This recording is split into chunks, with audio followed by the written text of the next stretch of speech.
선녀가 하늘로 올라가다 금가락지를 떨어뜨렸다는 명당. 그 명당의 기운을 품고 수백 년의 세월을 온몸으로 견뎌온 고택 한 채. 타인도 능히 열 수 있다는 나눔의 정신을 품은 집, 전남 구례 운조루입니다. 세월 앞에 기울어가던 운조루 안채를 전통 방식 그대로 다시 일으켜 세운 장인이 있습니다. 되게 흙먼지 먹어가면서 해놓은 기억이 있는데 고생할 때는 또 고생하지만 또 이렇게 좋은 작품이 또 하나씩 남으면 또 그 흐뭇하고 또 길이 후손에 남긴다는 그 자부심이 또 생기는 거죠. 손끝으로 역사의 숨결을 짓는 사람. 우리나라 전통 목조 건축의 명맥을 잇는 김영성 대목장입니다.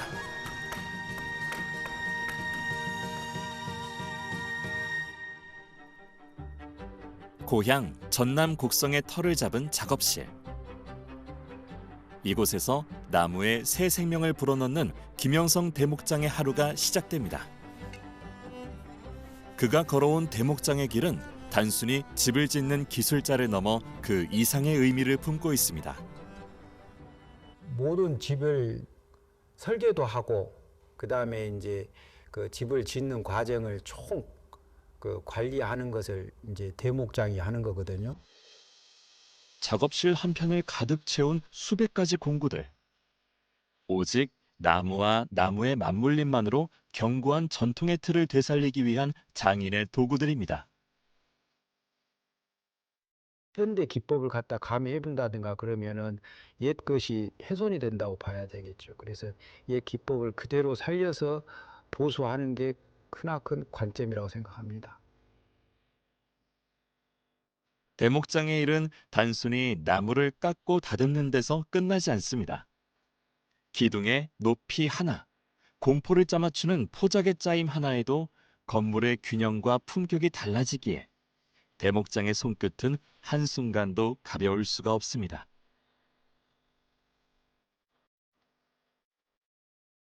건물 크기를 정해졌으면 그 다음에 높이도 생각해야 하거든요. 근데 높이를 그러면 그 기둥을 얼마나 세울 것이며 포작은 얼마나 쌓아 올릴 것인가 그걸 이제 생각을 해야 되겠죠.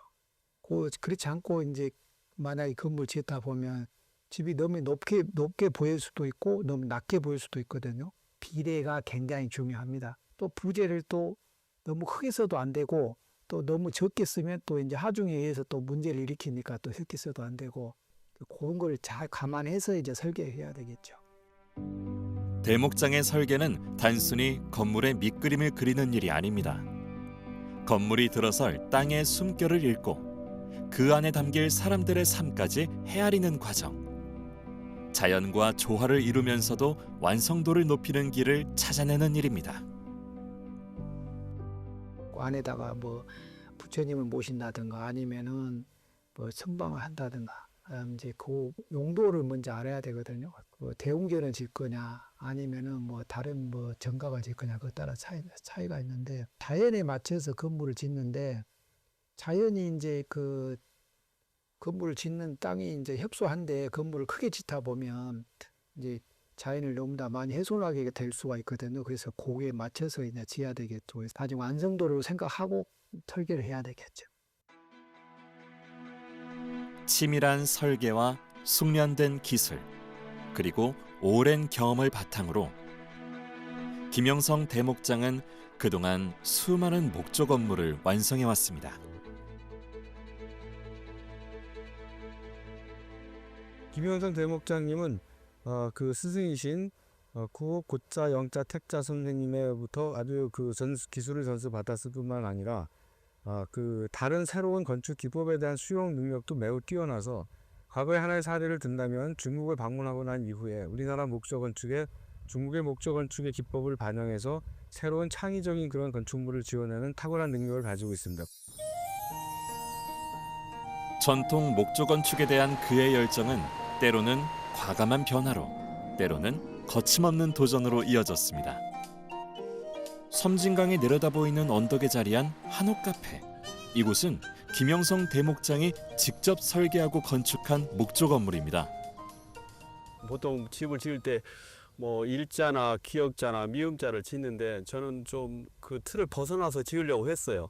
그런데 이제 그 목사님 어렵다고 말씀하셨는데 마침 선생님께서 저희 지역에 한어 학교를 오픈하셨어요. 그래서 이제 선생님을 뵙고 상담을 했는데 선생님을 한번 해보자 해서 거기에 이제 제가 좀 마음에 들어서 선생님한테 부탁을 해서 집을 짓게 됐습니다. 대지의 형태와 주변 경관의 특성을 살려 건물을 유기적으로 배치하고 전통 기법 위에 현대적 기능미를 더해 조화로운 공간으로 완성해냈습니다. 그 결과 지난 2012년 대한민국 한옥 공모전에서 한옥 건축 대상을 수상했습니다. 이 사람들의 차경을 끌기 위해서 다른 데하고 좀 다르게 집을 추녀를 다른 데는 건물을 4개면 될 추녀를 8개를 썼고요. 또 골추녀가 4개 들어가 있습니다. 집이 그래서 멀리서 보면은 집 한 채가 여러 채가 보일 수 있게끔 합각 박공을 많이 넣었고요. 기둥을 5각, 6각, 7각, 8각, 원 그렇게 기둥을 쓰면서 또 스토리를 하나 만들었고요. 천지인 철학을 가미해서 밑에는 네모지게 썼고요. 고국에 8각을 써가지고 석가래를 원으로 돌려서 기와를 원으로 해서 만들어서 천지인을 표현했습니다. 이러다 보니까 이 사람들이 시경이 많이 끌어서 많은 관광객이 지금 오고 있는 시점입니다. 고즈넉한 품격만큼이나 놀라운 것은 그 안에 감춰진 견고함입니다. 과거 2차례의 기록적인 폭우로 주변이 모두 침수되는 상황 속에서도 전통 기법으로 지은 이 한옥은 끝내 무너지지 않고 굳건히 버텨냈습니다. 일반인들이 한옥은 약하다 이제 그런 개념이 갖고 있었는데요. 처마 밑에까지 물이 차가지고 있었는 상태에서 제 뒤에 있는 건물 기둥 하나가 초석만 밑에 넘어져 있었고 건물 하나도 이상한 기와 한 장도 흐트러짐 없이 그대로 있어서 수리를 다시 하는 과정에서 굉장히 흐뭇한 마음을 갖고 안정적이다. 한옥은 못을 하나도 안 박는 건물도 이렇게 튼튼할 수 있구나. 이제 그 실험적인 대상이 2번이나 있었죠. 우리나라의 건축은 오랫동안 나무를 주재료로 삼아 목조 건축 특유의 아름다움을 꽃피워왔습니다. 나무는 다루기 쉽고 변화무쌍한 사계절 속에서도 유연하게 버텨내는 훌륭한 건축재료입니다. 그렇기에 대목장에게는 나무의 쓰임을 한눈에 알아보는 안목이 무엇보다 중요합니다. 산에 가서 나무를 골라서 이 나무는 추녀감이다. 이 나무는 기둥감이다. 이렇게 이제 찝어주면 그때 나무를 벌목으로 하는 거죠. 나무란 것이 밑에서 물을 빨아 올리는 습성이 있기 때문에 지가 밑에 잘라졌어도 위에서는 물이 필요하니까 빨아 올리는 거야. 그래서 나무를 이제 눕혀놨다가 봄 되면 이제 그때 가지도 치고 필요한 길이만큼 자르는 거죠. 본격적인 작업을 시작하기 전 김영성 대목장이 가장 먼저 살피는 것은 손때 묻은 공구들입니다. 작업을 오늘 기둥 깎아야 되는데 무엇을 할까? 편리한 전동 장비들이 넘쳐나는 시대지만 그가 끝내 놓지 못하는 건 이 수동 공구들입니다.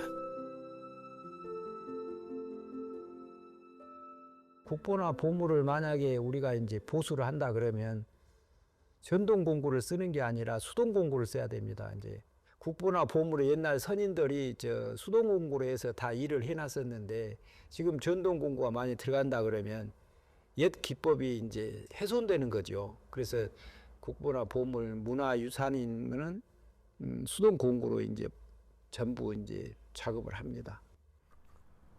나무를 다듬어 건물의 각 부재를 만드는 치목의 시간. 기둥이 될 통나무에 깎아낼 범위를 정해 먹줄을 칩니다. 부재의 크기, 그 다음에 이제 목재의 그 특성을 살려서 그 힘과 등과 배 요 구분해서 이제 먹긋기를 해야 됩니다. 나무가 성장하는 과정을 살려서 건물을 지어야 오래 가는 거지. 거기에 그 목재의 특성을 살리지 않고 건물을 지어놓으면 건물을 오래 가지는 못합니다. 도끼로 거칠게 겉면을 쳐내 길을 내고 자기로 정교하게 깎아낸 뒤 대패질로 다듬어 기둥을 완성합니다.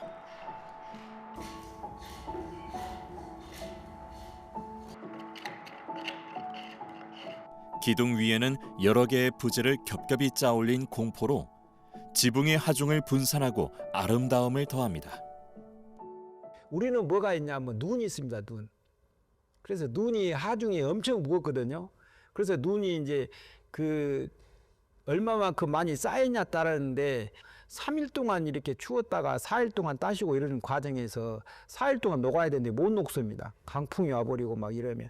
그럼 계속 차곡차곡 쌓이지 않겠습니까? 뭐 무게가 보통 무게가 아니거든요. 그래서 뒤쪽에는 조금 석가래를 작게 뺄 수도 있고 앞쪽에는 조금 더 멋있게 뭐 부여를 단다든가 포를 더 짠다든가 이렇게 하거든요. 그러다 보니까 이제 밑에다가 이제 그 뭐 조각을 해서 이제 공포라고 그러는데 뭐 제공을 넣고 주두를 넣고 이렇게 이제 하다 보면은 아름답게 되고 이제 우리 것을 이제 찾게 그렇게 되는 거죠. 건물의 규모가 커질수록 기둥이 짊어져야 할 지붕의 무게는 막중해집니다. 이때 대목장은 보를 놓기 전 기둥과 보가 만나는 지점에 보아지라는 부재를 덧댑니다. 양쪽에서 눌러주니까 이렇게 해가지고 양쪽에 눌러주면 힘을 받기 위해서 일부러 요것을 밑으로 올라가게 한다는 얘기죠.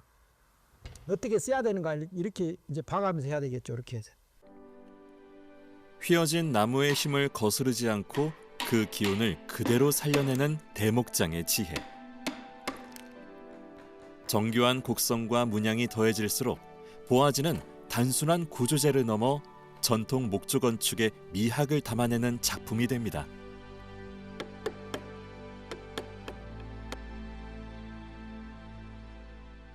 현재 우리나라에 지금 남아 있는 것은 고려 말 시대 것이 남아 있거든요. 그러니까 그 앞전인 것은 이제 뭐 전쟁이나 이런 것에 의해서도 이제 많이 훼손이 됐고요. 이제 조선 이제 중기 정도 때 내려오면서 이제 그 후대부터 이제 그런 것이 나오기 시작한 거죠. 그래서 시대별로 조금씩 다릅니다. 이제 기법 같은 것이. 김영성 대목장의 건축 기법은 국가무형유산 대목장 보유자였던 고 고태경 선생에게서 비롯됐습니다. 제가 이제 충장중학교 다녔는데 거기 다니면서 그때만 해도 산수동 그쪽에 한옥을 많이 지었어요. 거기에 이제 왔다 갔다 하면서 일하는 거 보고 이렇고 이제 서 있고 관심이 있으니까 그러면은 어르신들이 너 관심이 많구나 그러고 이제 이렇게 뭐 간식도 하나씩 어르신들이 이제 주면 본인들 먹다가 이제 하나씩 주면 그것도 얻어 먹고 또 하고 또 그 다음날 가면 너 또 왔네 그러기도 하고 이제 그렇게 하다가 이제 그 송광사 이제 선생님이 그거 하신다고 해서 이제 거기서부터 인연이 됐죠. 77년도부터. 20살 어린 나이에 고 고태경 선생의 제자로 들어간 김영성 대목장. 전남 순천 송광사 사자루 보수공사를 시작으로 그는 전통 목조 건축의 길에 본격적으로 발을 들였습니다. 전남 구례 화엄사 원통전에서는 부편수로, 나주 남고문 1, 2층 보수공사에서는 도편수로 참여하며 전통 목조 건축, 해체, 보수 현장의 중심에서 경험을 쌓았습니다. 한 10년쯤 되니까 이제 전주 정예사라고 있거든요. 처음 부편수를 하다가 이제 도편수로 맡겨버리는 거예요, 저한테. 그 안에는 찰자리 작은 나무를 갖고 계속 부편수 먹을 넣다가 갑자기 내소사의 그 나무 부재 큰 놈을 가지고 그걸 하는 거예요. 재미도 지지만 또 걱정이 되지 않습니까? 선생님 계실 때 와서 이렇게 조언해 주신 것하고 그냥 다 떠먹게 본 것하고는 엄청 차이가 나죠. 그래서 이제 그렇게 해서 그 건물을 이제 지어냈고 나니까 그 나도 모르게 성장이 돼 있더만요. 김영성 대목장은 수많은 목조 건축 해체와 보수 현장을 거치며 고건축을 읽어내는 깊은 통찰을 쌓아왔습니다. 홍국사 대웅전 기포가 다른 데하고 좀 다르게 그 짜 맞히는 게 좀 다릅니다. 돌려막기 짝이시고 돼가지고 끝에 가서 이제 3분도 짤 때게 귀한 데까지 3분도가 그렇게 좀 차이가 좀 있습니다. 조선 중기 때 건물인데 이 건물이 조선 후기 근정전까지 그 기법이 그대로 전수에 나가고 있습니다. 수백 년의 시간을 견뎌온 나무의 짜임 속에서 시대를 관통해온 흐름을 읽어내고 그 정신을 다음 세대에 온전히 전하는 것. 그것 또한 대목장의 소명입니다. 대목장은 건축가이기도 하고 시공자이기도 해야 되기 때문에 일단 우리가 건축을 처음 계획할 때 비례나 치수나 이런 것들을 결정을 해야 되잖아요. 이게 원래 건축가의 역할이죠. 그러면 세부적인 치수부터 전체적인 치수까지 그 모든 것을 관장하는 것이 대목장이고요. 일종의 대목장은 기술직에 있어서 건축 기술에 있어서 최고의 레벨을 가진 사람이 누릴 수 있는 지위에 있다고 볼 수가 있을 것 같습니다. 전통 기법과 정신을 지키기 위한 김영성 대목장의 치열한 집념과 헌신은 마침내 그를 국가무형유산 대목장 보유자라는 더없이 큰 명예의 반열에 올려놓았습니다. 어깨가 더 무겁습니다. 대목장이 되놓고 나니까 이제 또 그 혹시라도 또 잘못 또 전수를 해놓으면 또 그게 또 그 누가 될 것 같고 그래서 어깨가 더 무겁고 또 국민들한테 또 조금이라도 또 보탬이 되게끔 뭔가를 해놓고 가야 쓰겠다 이제 그렇게 지금 현재 생각하고 있습니다. 백화도량, 완주 송광사 이곳에 정면 3칸, 측면 3칸 규모의 종을 달아두는 누각, 종루가 자리하고 있습니다. 조선시대 유일의 십자형 2층 누각으로 보물로 지정돼 있습니다. 그런데 오랜 세월의 무게로 종루 곳곳에서 심각한 노후화가 확인됐습니다. 송광사 종루는요 지금 현재 가운데하고 가해하고 십자다 보니까 수평이 이렇게 맞아야 되는데 가쪽으로 전부 이렇게 다 쳐져 버렸거든요. 그래 쳐져 가지고 등급이 좀 많이 낮춰져서 이제 해체를 하게 됐는데요. 종루의 기둥 상단부와 기둥 머리를 연결하는 창방, 그리고 그 윗부분을 모두 해체한 뒤 보물 지정 당시의 모습으로 되돌리는 보수 작업. 이 까다로운 공정의 전 과정을 현장에서 진두지휘하는 사람이 바로 김영성 대목장입니다. 밑으로 내려 밑으로.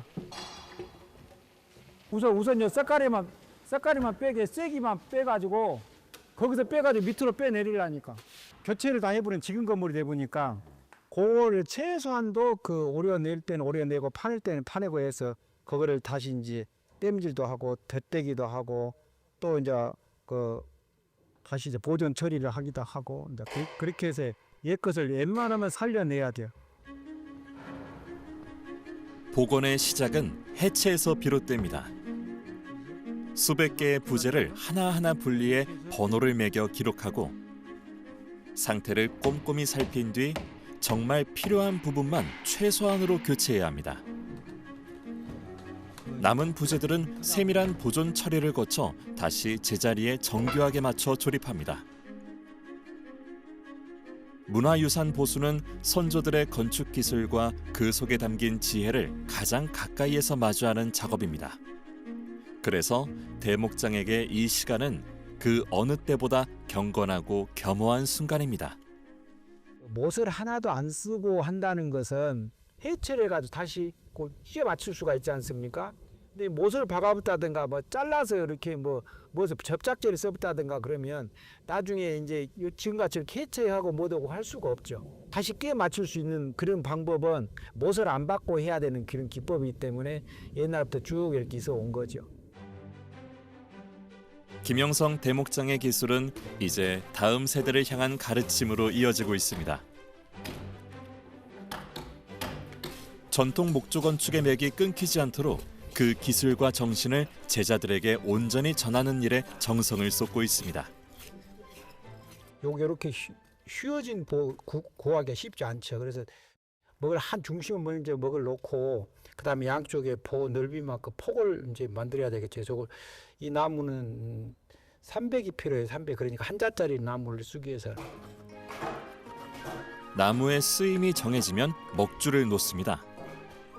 단순히 선을 긋는 작업처럼 보이지만 이 선 하나가 이후 모든 시공의 기준이 되기 때문에 무엇보다 높은 숙련도와 정확함이 요구됩니다. 이렇게 일부러 구부러지게 먹을 놓아야 할 때가 있어요. 구부러지게. 근데 그거는 뭐냐면 그 배울림 기둥이라고 이렇게 배가 이렇게 부르는 거 무량수전 같이 배울림 기둥이라 그러거든요. 일부러 실을 꽈서 꽈가지고 먹을 이렇게 던진 먹이라고 이렇게 꽈가지고 던져줘야 돼. 그러면은 그거 이렇게 둥그렇게 배가 불러주거든요. 그런 게 이제 그런 기법들이 있죠. 먹줄을 놓고 나면 도끼질과 자귀질로 나무를 다듬습니다. 리듬감 있게 내리치는 자기 끝에서 투박했던 나무는 서서히 매끄러운 부재로 거듭납니다. 나무 결을 알아야 돼요. 그 나무 결 따라서 나무를 찍어 반대로 결은 이리 생겼는데 반대로 찍으면은 잘 찍어지도 않을 뿐더러 면이 고르게 매끄럽지 않습니다. 편리한 기계 대신 투박한 수동 공구로 이어가는 작업은 수십 배의 땀과 수고로움을 필요로 하지만 그만큼 선조들의 지혜를 고스란히 배울 수 있는 과정입니다. 제 손에 하는 거에 비해 하는 거에 따라 결과물이 차이 나는 게 확 다르다 보니까 그 점이 제일 큰 것 같습니다. 하면 할수록 이제 잘 되는 게 보이니까. 지금 전수교육 받을 때는 수공구를 치목을 하잖아요. 그런 경우가 없으니까 또 새로운 재미도 느끼게 되고 옛날에는 옛날 건물을 보면서 어떻게 치목을 했는지도 느낄 수도 있고 하면서 많이 도움이 됩니다. 우리나라 전통 목조 건축에서는 곧게 뻗은 나무뿐 아니라 휘어진 나무도 저마다 훌륭한 부재가 됩니다. 삼양가라고 대들보입니다. 이렇게 이제 일부러 휘어진 나무를 썼거든요. 직재로 쓰면 위에서 눌러지면 이렇게 밑으로 쳐져요. 그래서 요거 휘어진 나무를 쓰면 가운데서 이렇게 힘을 주어지면 요렇게 휘었으니까 누르면 덜 휘어지지 않겠습니까? 그래서 저런 이제 휘어진 나무를 쓰는데 대들보, 측량 또 그 종량 위에 올라가는 거 그렇게 이제 휘어진 것을 나무를 골라서 일부러 쓰죠. 나무의 결을 읽어내고 어디에 힘을 받게 할지 계산해 최적의 쓰임을 찾아내는 것. 그것이 대목장의 안목이자 지혜입니다.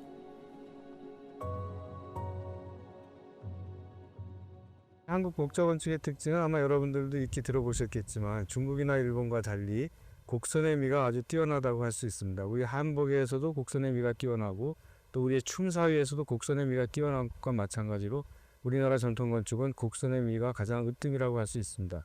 외제 정용이라는 그런 표현을 할 수 있을 것 같습니다. 외제라고 하는 것은 왜곡되고 삐뚤어지고 정당하지 않게 생긴 그런 나무들을 정용, 바른 장소에 사용한다는 그런 뜻입니다. 다시 말씀드리면 우리나라의 대목장들은 이렇게 부정형했던 그런 부재들, 자연스러운 부재들을 자유자재로 활용하는 그런 기술을 가지고 있습니다. 이러한 부분은 중국이나 일본하고도 매우 비교가 되는 우리나라만의 건축이 가지고 있는 특징이라고 말씀드릴 수 있을 것 같습니다.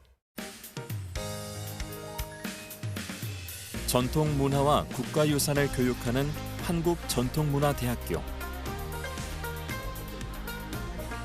김영성 대목장은 이곳 전통건축학과 겸임교수로 재직하며 전통 건축의 맥을 이어갈 인재들을 키워내고 있습니다.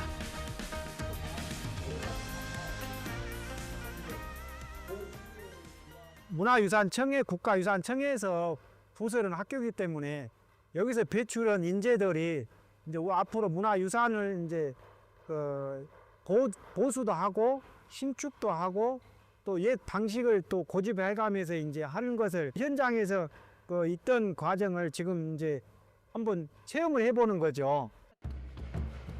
책 속에만 머물던 전통 건축의 원리는 대목장의 세심한 지도 아래 현장에서 살아 숨쉬는 지혜가 됩니다.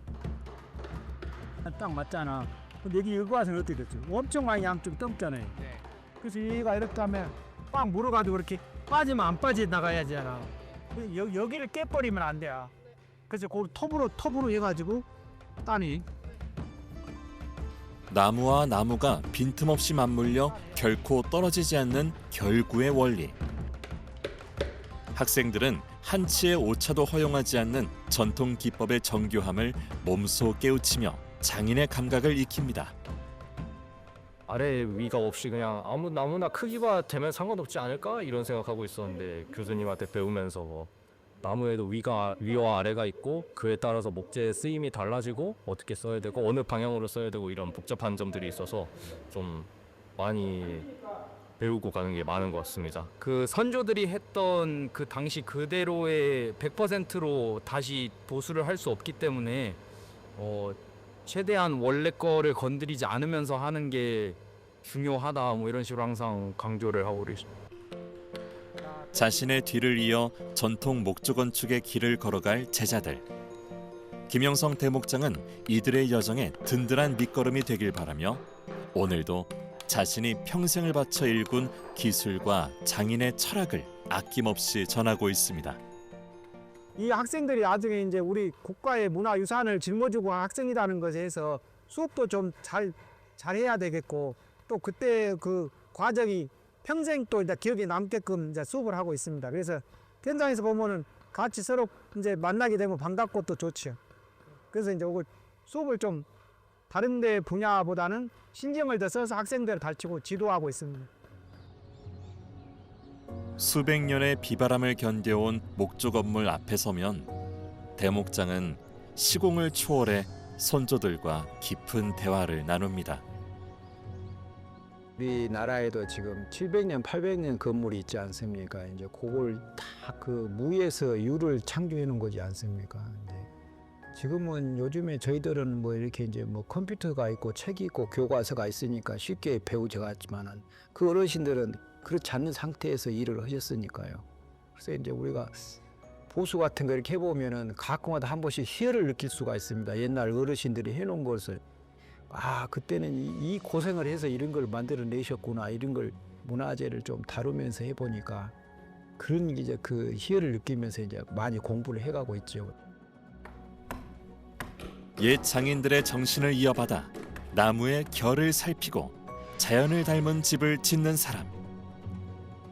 김영성 대목장은 시간이 흐를수록 깊이를 더해갈 전통을 위해 오늘도 묵묵히 장인의 길을 걸어갑니다.